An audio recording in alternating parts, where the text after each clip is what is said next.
Hello, everyone. My name is Joshua Blair, and you're watching Blair and Company. And today I have the amazing Chris Aaron. Thank you so much for I coming. don't know about amazing, but hello to you and your viewers. And I really appreciate you allowing me to be on your blog. Oh, no problem, no problem. So what I'm gonna do is I'm gonna just ask you a few simple questions, and you just give back your responses, and we're just gonna chop it up that way. All right, so let's before you start, I'm gonna say this. Okay. I don't normally do this, so you're gonna have to help me help you. Okay. Okay, I can definitely help you. All right. Okay, good. Cool. Then I'm ready. Okay. So just tell me a little bit about your upbringing, what brought you to what you want to do, and like just growing up. My upbringing, I'm pretty sure like, your viewers and everybody is going to expect this like crazy traumatic story about how, I grew up from the gutter and I made it here. That's not the case. I actually, I grew up with two parents that really, really loved me, and gave me the world. Education wise, they stressed education.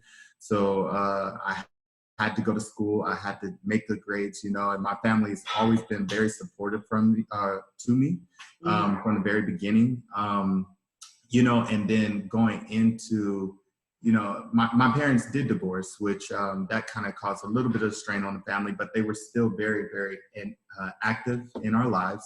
My dad was in the military, he was Air Force. So I actually traveled the world before I was even like 12, because he would have assignments and he would take me and my brother with him. So I got to experience a lot of things at a young age, and I think that gave me the foresight and it opened my eyes to a lot of things, different cultures, and it helped me to see, what really means a lot to people. Because, we get kind of convoluted in the world that we live in. So when you actually get to expand yourself, that's when you kind of get this knowledge that not even school can teach you. And I think I used a lot of my travel, a lot of my upbringing to bring to what I do now, and in a sense, how I live. So fast forwarding to present, we came back to the States from Japan, where we lived. And I just really got on it, school and everything else. And from there, I went into law. And from law, I learned contracts. And I worked for the government, grew up mainly in Washington, D.C. area, in Virginia side. And what happened is I worked for the government. And when working for the government, I actually met Tokyo Styles, who is my original client, as you would say. But actually, we were together. I actually was dating Tokyo at the time. Oh, okay. And I never wanted to get into the business. I was like, because she always did hair. She always was doing hair, but it was just little stuff to kind of get her going, get a couple dollars here and there so we could pay rent, or we could do this or do that. But I one day I saw that she did hair, and I was like, oh, you're actually really good. I was like, really good. And at the time I worked procurements for the government. So what I did was I created a small business to go and compete for contracts for the government. And so I was like, well, I want to help you, but I don't want to manage you. I kept telling Tokyo, I don't want to manage you. I don't want to do this. I don't want to do that. I know nothing about hair, nothing about glam. I've never had makeup on or even touch makeup, really. I'm not that kind of guy. So just backing up, just before, just to let the viewers know, who is Tokyo Styles? Tokyo Styles is how would it be extraordinaire, Tokyo Styles is who's responsible for people such as Kylie Jenner, Cardi B, all her recent looks. We started off with K. Michelle, we did Naomi Campbell, we've done Tiana Taylor. Honestly, any it girl goes to Tokyo. And I'm not talking about the city. They go to good old LA and they get their hair done by Tokyo.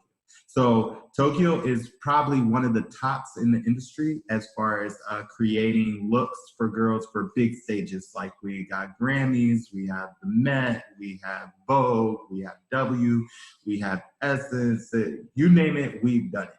Oh, okay. Okay, cool. But a little bit to make a long story short, basically, I saw what Tokyo could do. We were actually, I got furloughed from the government. We were living in my car. Oh, wow. I wasn't making any money, you know, and I was working a job at this place called Don Pablo's in Alexandria, Virginia. They're since been closed down, but I used to work 12-hour shifts, doubles and everything I could to make sure that we could even get a place to stay for the night.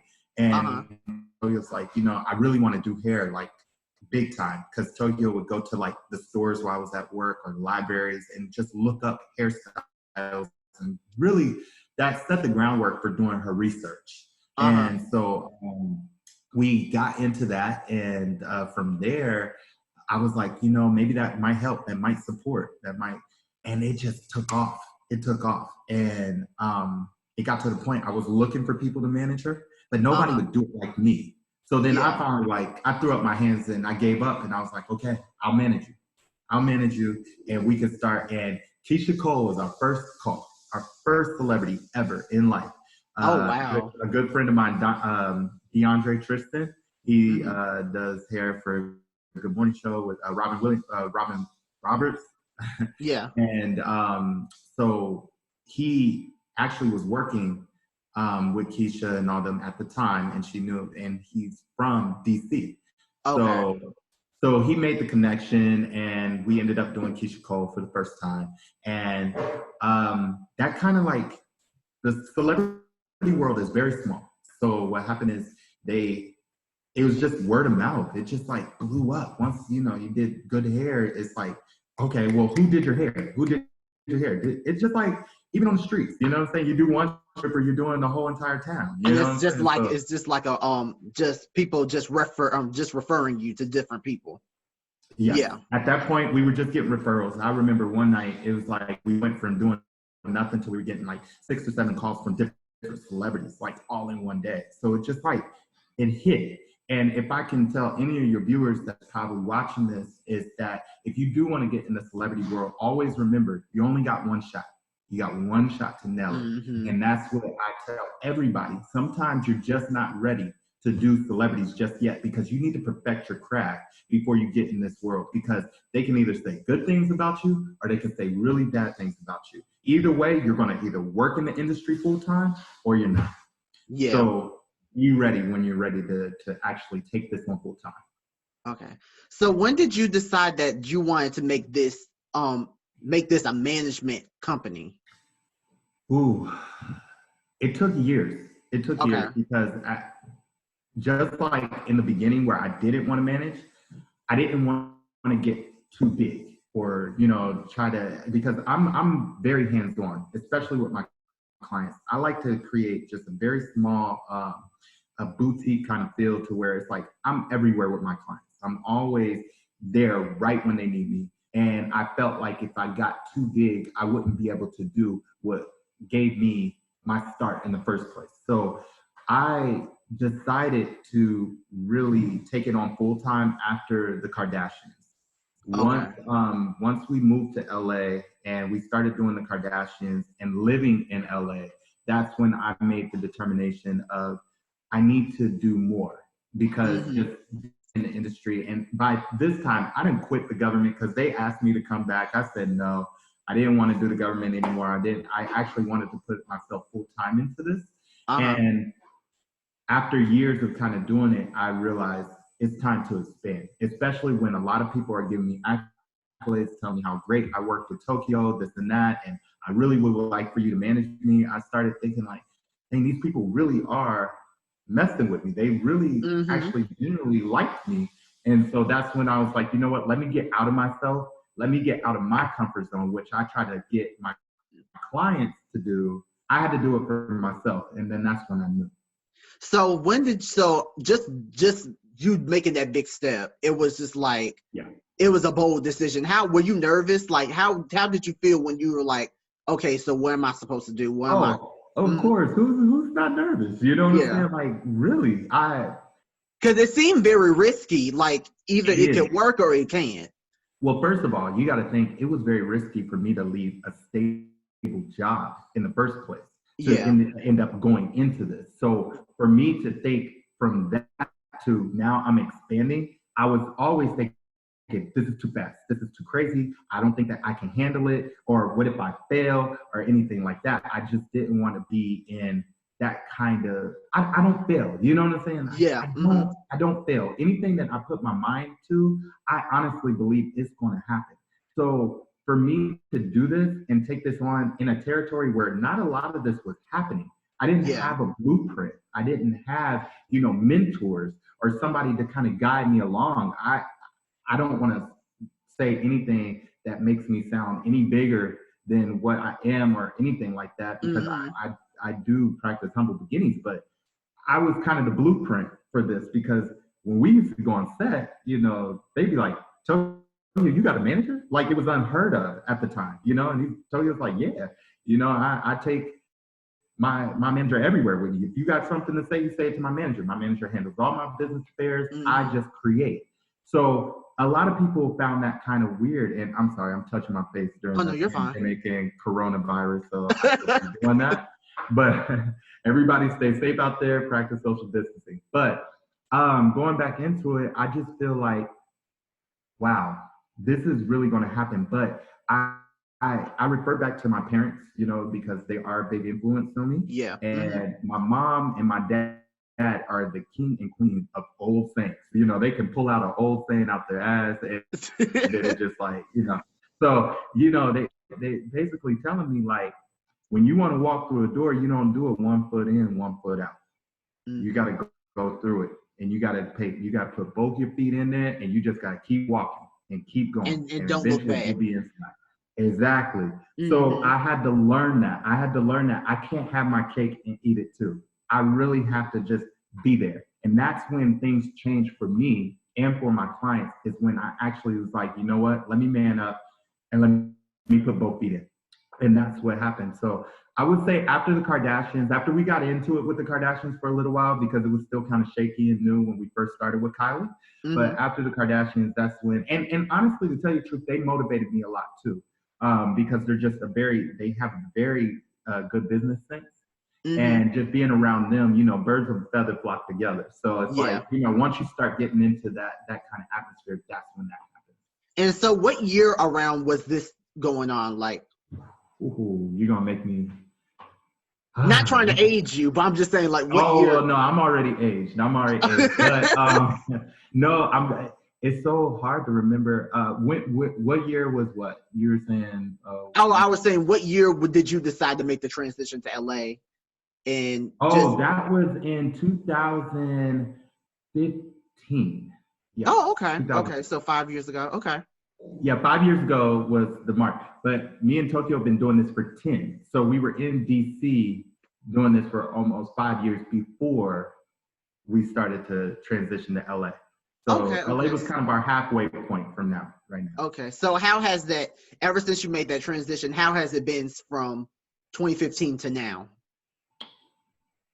Business-wise, great. I couldn't have picked a better time or a better move than that. LA was definitely what I felt we needed at the time. And even though I knew in my heart that maybe my relationship was possibly going to fail and everything else, because in LA, it's big lights, big glamour, new friends, new this, new that, all that kind of stuff. So I knew, but at the same time, I was willing to make a sacrifice for something that was going to be bigger than us. So I took that leap. Tokyo took that leap, and we're not together now, but we're the best of friends, and we're even better business partners now. And that works. And sometimes it brings people apart to see the true potential in others. Yeah. And I always seen the potential in Tokyo since the beginning, just like with all my clients, because working with Alonzo, working with Damien now, who I just signed about a week ago, working with Jay Stay Ready. I used to manage Anthony Cutts. Everybody, people can't come to me and ask me to manage them. I have to feel it within them. I have to say yes. And I don't feel that everybody can manage just anybody. If you see Yes. somebody that's just taking clients, they're full of shit and they're probably taking your money. Yeah. But what I do is I actually have to see it within you that makes me want to manage you. And it's very few that I do, but I think that's the way I can keep my quality up and keep a lot of control within that situation, because we want the same things. And that's what I saw in Tokyo 10 years ago. I saw the quality, I saw the talent, I saw everything. And so when it came to making sacrifices, it was kind of easy because I trusted Tokyo, just like Tokyo trusted me. Okay, I got you. Now, when people talk about the hair industry, the hair industry is no joke. It's not. It's no joke. Trust me. I have a friend that's mom is a stylist, and he's also a stylist. They go to the shows. It is like, it's not a game. Yeah. So tell me about like how competitive the hair industry has been. Not even let's say within the past 10 years, because I can't even say the past 20 because so much has changed. Man, the change has been crazy. Mind you, going back to the beginning of this interview, I never knew anything about hair. I had to get a crash course in hair, So I went from like, for example, when we started, I'll give you a perfect example. When we started, girls wanted a lot of full hair, like super full. This is probably back in like 2011, 2012-ish, around that time. They wanted about 40 packs of hair. They had to be like, boo, boo, boo. And it was like here and down to here, right? Now everybody's like, oh, I want that supermodel look, very sleek, very flat. I want a 130 density at best. You could even do a 120 if that's even possible. You know what I'm saying? They want it like flat. You know what I'm saying? But back then it was this with the big McDonald's. I call them the McDonald's M's and stuff like that, and all that kind of bullcrap, But it's just the hair industry follows trends. And what trend you see that happened in 2012 could come back in 2025. You know what I'm saying? It's just, we follow trends. And that's why I tell everybody to do their research and know, because I got a perfect example for you. When we worked with Naomi Campbell, we were doing the W Magazine shoot. And when we did the W Magazine shoot, they called for 1950s socialite glam. That's what they called for. And that's what, at the time, Edward was working for W as the editor-in-chief back then, which has now went to Vogue, British Vogue, and is the editor-in-chief for them now.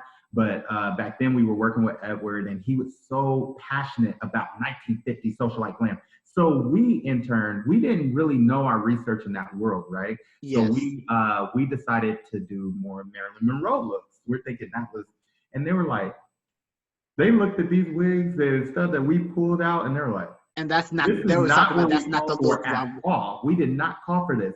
But if we would have did our research and knew our trends and what is hot, what's not, and really worked in there, we would have picked people like Danielle Luna, or we would have started to really start to think of just what was those socialites back then, not picking out from the cookie cutter book, but actually really doing our research. And we would have found that they did like a Dorothy Dandruff, really kind of cool in your face, a nice little short cut, a little bit of body, just kind of fall just naturally, just in the face or whatever, while you're smoking a cool cigarette and you're just partying. And that's 1950 socialite glam. That's what they were looking for. They were looking for that high fashion, that next mark. So that's what we in turn found out when we worked on one of our first editorials. And that's when we were like, we got to start learning this stuff. We started getting a whole bunch of reference books. We started ordering a whole bunch of vintage Vogues and everything to really start figuring out the trends. So in 10 years, man, trends, they're definitely different now. It's definitely different. Yeah. I'm trying to think of a really funny, I can't think of one, but if I do later, I'll just pop in the middle of the interview and be like, oh, you remember? Okay. But and my show, okay, I'm gonna kind of change gears. My show focuses on Charlotte development news. Yes. What is your connection to Charlotte when it comes to what you do? So I have a client out there, and they actually have a salon, and it's called Chosen One Studio. Mm-hmm. And they're just amazing people out there. Sheikah, Tony, and Kayla out there. They actually do everything. And when I say Mm-hmm. everything, they do everything from tooth gems to hair, makeup. Man, if you need a stylist, they can bring in a stylist for you. They literally do your look from top to bottom.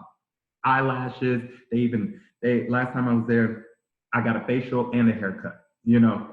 It's a Oh wow. one-stop shop out there. So they brought me in around January to come to Charlotte. I Mm-hmm. come to Charlotte once a month, if not twice a month, and we do events. We do events to bring out people. I would love for you to come to our next one. And we just really we try to bring the community together because Sheikah and Tony are both from Charlotte. They Mm-hmm. lived in Charlotte all their lives, and they always want to get back to Charlotte. So in turn, meeting them, I've been to Charlotte a lot, and I started getting into the community a little bit more, and I started to really enjoy myself in Charlotte to where even if my contract ends with them, I would still come back to Charlotte because I really, really enjoy them. The last time I was there, we went to a Hennessy party with Anthony Hamilton, which I know is one of your guys' natives out there. Mm-hmm. Also, I know Dorica's out there who does Fantasia's hair Yeah. as well.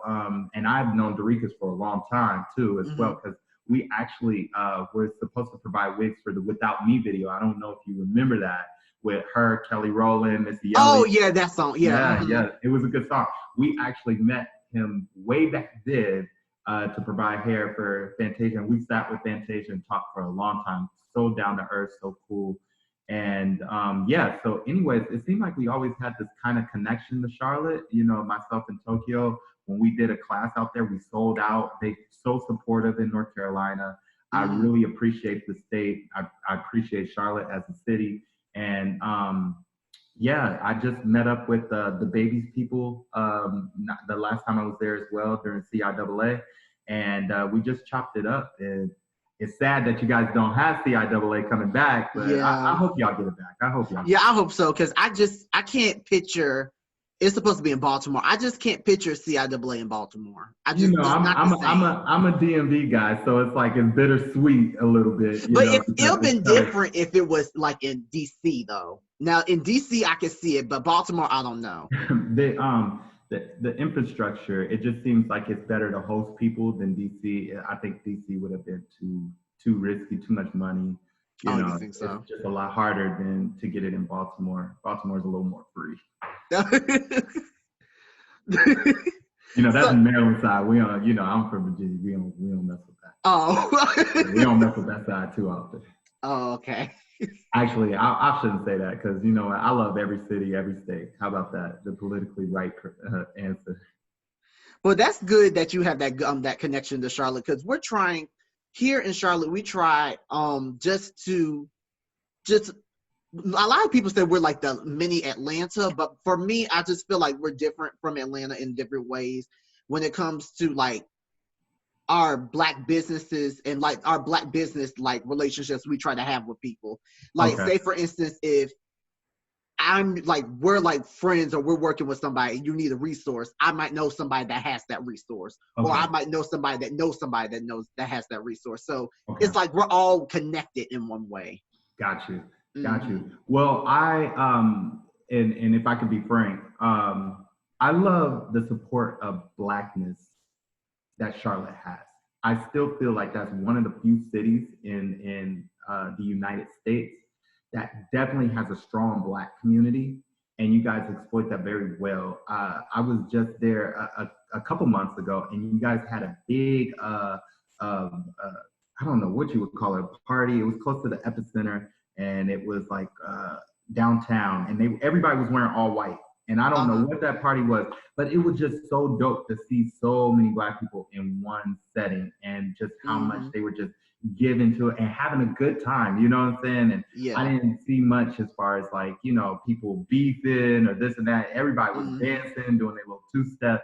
And that's what I like about Charlotte because it makes me feel good to be who I am and what I am. You know what I'm saying? So I do appreciate Charlotte for that sense and what it gives me when I step off the plane. You know, and I have a lot of friends there too as well, and I have a great connection there. So it's like just being there is always a good time in Charlotte, you know, and I think that it should be exploited more because a lot of people just don't know, you know, They really don't. Like, they it's don't like know. when they think of the South, the major cities they think of in the South is Atlanta, Okay. Miami, and Uh-huh. that's it.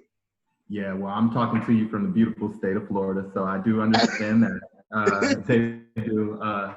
they do tend to gravitate more down that way. But I would love to help any way I can to exploit Charlotte more and get Charlotte more on the map. And that's why we do good work over there at Chosen One Studio.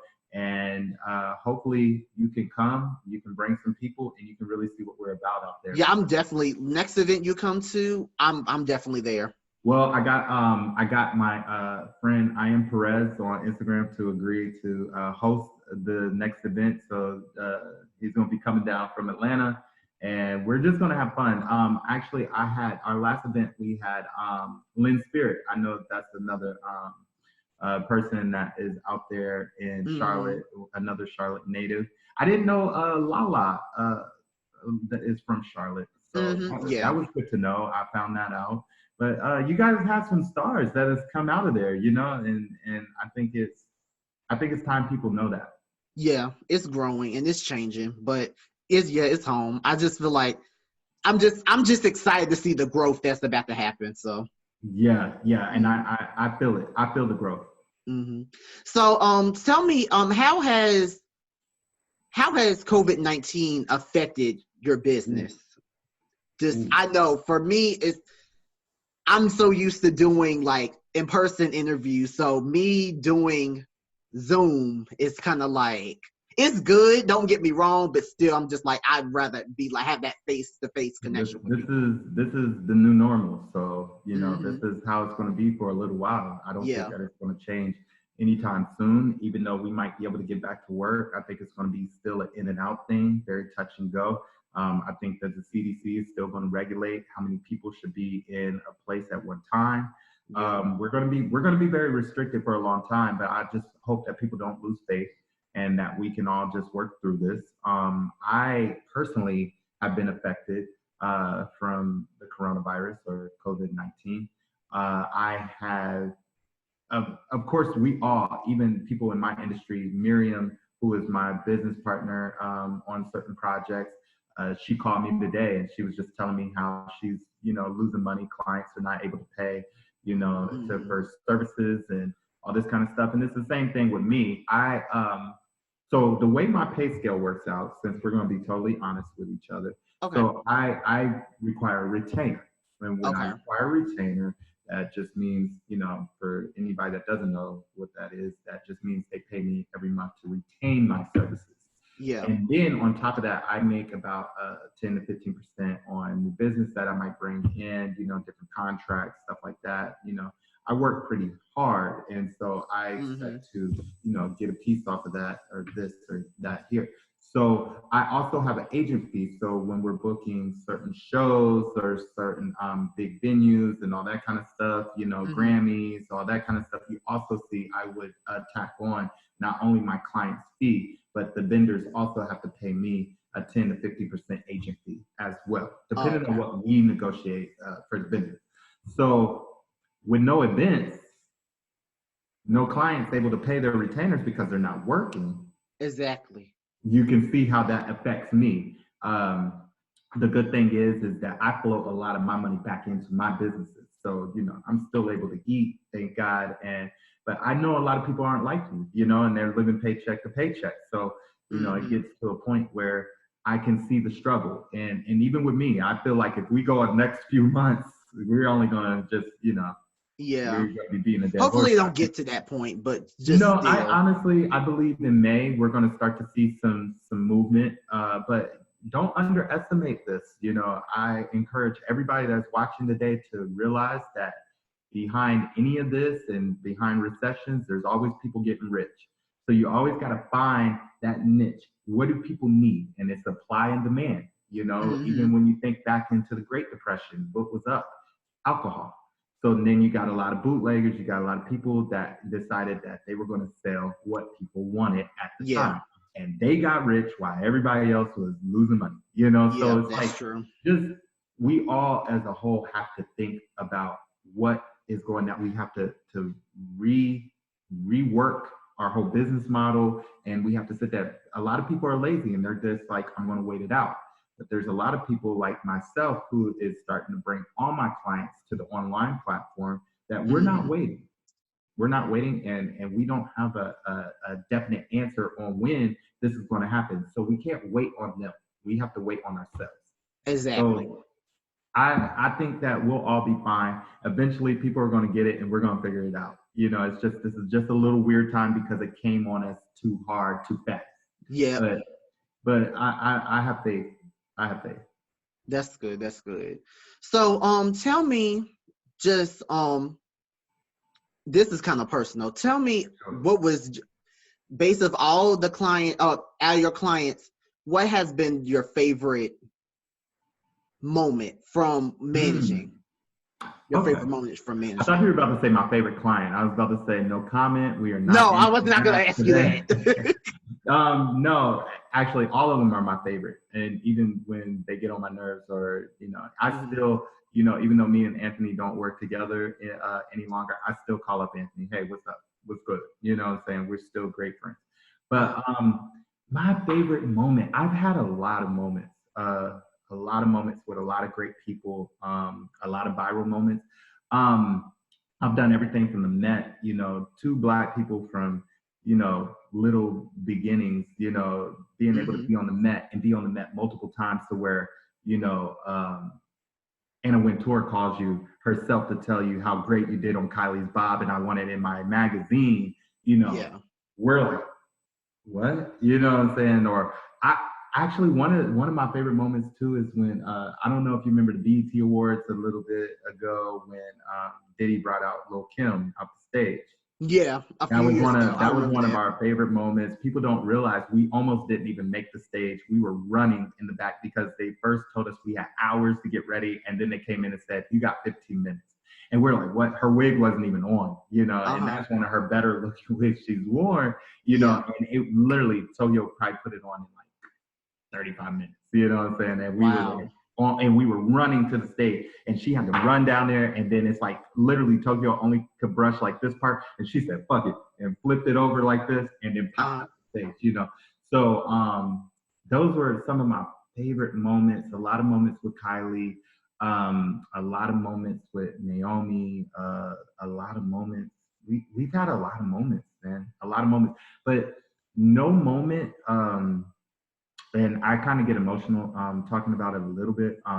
Uh huh. No moment has been bigger than when we got a apologize. Oh no, you're fine. We got a call from a little girl, and her name was Hannah Tate, and she had a very rare cancer. And when she called us, she said that my family doesn't have a lot of money. And I always, admired Tokyo, and Mhm. I really want to. This is the first time that these people are going to see me for prom because I had to leave and move into the Ronald McDonald House to treat my cancer when I was just a freshman. So a lot of these Mhm. people won't be seeing me until I go to prom, and I just don't want to look a certain way, and I don't want to rock, my bald head and Yeah. everything else. So I just pray. Even if she was like, even if you just have a used wig or something, just so I can have something to make me feel pretty. Yeah. And I got the messages because I normally get all the messages, and I read it, and I called our PR person, Mhm. and I told her to set it up for me. And Alvina is her name, by the way. Uh huh. She's watching it, and she set it up for us, and I actually brought a whole team to Tennessee, including Tokyo. Tokyo was actually working on the Real Housewives of Atlanta set during the reunion, Uh and huh. flew into Tennessee, met me and my crew. I brought a celebrity makeup artist. I brought a whole video crew. I brought sponsors for hair and everything else, and we all just got and a Lincoln Navigator and just drove all the way to Tennessee. And we surprised her. We told her that we were going to send her a wig. She didn't know we were actually going to be on her doorstep. So we told her Yeah. to open the door. And I was like, there's going to be a video crew, but just act surprised so we can post it and all that. And she was like, yeah, no problem. So she invited her whole family, and they sat and waited for this package to come. And when we rang the doorbell, she walked out and she screamed so happy because we actually had the wig. Tokyo had the wig and she screamed and she was just crying and she couldn't believe we were there. Then I was crying. Tokyo was crying. I look back, it's like the whole crew I brought, including our security, our big bad security. He's all like wiping away tears. I was like, oh Lord. And we got ready. And she looked absolutely amazing. She looked amazing. Her friends were so happy to see her and everything. And That was so nice. she has passed away. But I always carry her with me everywhere I go. Her pictures from when she graduated, she sent it to me personally. I keep it in my passport, and I always keep her close to my heart and her family. I still talk to her mother and everybody, Miss Van. So yeah, that I think was the biggest moment in my whole entire career, and it wasn't a celebrity. See, and that's moments like that that makes a difference, and people remember that. And then people will look at you and be like, well, if I don't have nothing else to say or nice to say about him, he did that. Well, you know what?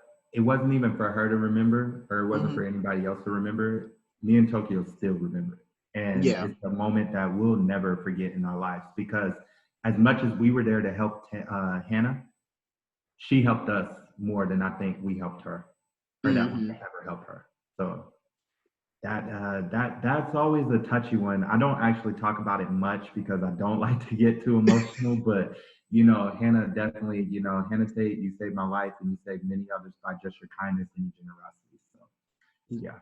That's really good. That's really good. I'm glad you told that story. Thank you so much. So here's my last question. So sure. So for me, so what advice would you give someone who wants to be in the same exact situation, but they don't have like the support from family or for friends? What advice would you lend to them? What situation is that? Just saying, just any example, like it's just advice. What if they want to be in the same position? What would you and like? They don't have support from their family? Yeah. You don't need it. You don't need it. You just have to know in your heart that this is what you really want. And I like to say, whatever I want, I create it. So just make sure that this is exactly what you want in life. And for me, I would say I stumbled across this lifestyle. You know, I didn't, you know, telling my story earlier, I didn't plan for this to happen, but sometimes God has a way of moving things around so you can see your destiny. So don't fight it. Don't fight it. Don't question it too much. Just be the best that you can be. And I would say always, always, always do your research. Do your research. I say this to everybody that I can. If you want to be the best, you need to know who the best was before you. You need to practice that. You need to study that, and you need to be inspired, because that's what happens. I didn't have too many people to look up to, and I wish I had. So I tried to set the example every day that I step out of this house, because I know that there might be somebody looking. And I wouldn't say I'm the biggest thing in the world. You know, there's quite a few people that know me, but for the most part, I just want to continue to do what I do. And on top of this, I do want to let your viewers know, and I think they might think I'm crazy, but it's okay to have competition. It's okay. A lot of people see competition and they think they have to eliminate it, and they have to do any and every way to eliminate it. We can all work together, and it's okay to have healthy competition. It's okay to have somebody that is working you just as hard as you're working them. Exactly. You know? Because that's what helps us all grow. So just don't think that, you know, and a lot of people say it all the time, I don't see competition, I don't see this and that. I see competition. I see competition too. I see you. I know what you're doing. Because it helps me, for me, it helps me elevate to what I'm doing. If I'm doing not something right, it helps me to elevate, okay, this is what I need to be doing. Absolutely. And I would say it doesn't drive me to do what I do. Yeah. But it helps me to set another bar for myself that I can exceed. Yes. You know, and that's why I think that, you know, us in this industry, and especially if they want to get into celebrity life and everything else, this life is not for everybody. Just like any other life, you know, Mm, me personally, I wish we just had a really, really busy salon and we made tons of money and we didn't have to worry about nothing and we could take vacations. I haven't taken a vacation in God knows how long, because when celebrities need you, they need you, you know, and then they don't care about your life or this life or that whatever they're doing is important to them. And in mm-hmm. turn, they're the ones who make sure that your rent is paid. So guess what? You got to go. So just again, I go back to make sure this is what you want. And if it's what you want, you got to be the best at it, regardless. And that's it. That's all I can tell you. Now, Thank you so if much. they pay me next time, we can go into depth. But you know, for right now, y'all getting these little nuggets for free, so I'm not gonna tell you to. No, you're fine. You're fine. I'm just like, I'm just playing with you. I'm just playing. No, I honestly, I actually mentor any and everybody that comes and talks to me when we go across the country and we talk to people and we do classes and seminars. You can get my number. You can get Uh-huh. my number. I have no problem sharing any of my knowledge, because one thing I know, you can't be me, but you can be Exactly. you. You can be your best you. And that's what I try to bring out of everybody, is being your best you. And that's needed, especially in today's times, because I feel like social media has really had messed people up when Mm-hmm. it comes to Mm-hmm. they have to be to this certain degree, or they have to be try to be like this person or be like that Yeah. person. But Yeah. the Social best media person you can be is yourself. social media is a great tool. It's a Mm-hmm. great tool, and it is amazing for what it can do to transform people's lives. It transformed ours. Mm-hmm. But at the same time, I do see the evils of social media. I do see the oppression that it can have on people. And that's why I find it, it's like Like a double-edged sword. yeah, yeah, it really is.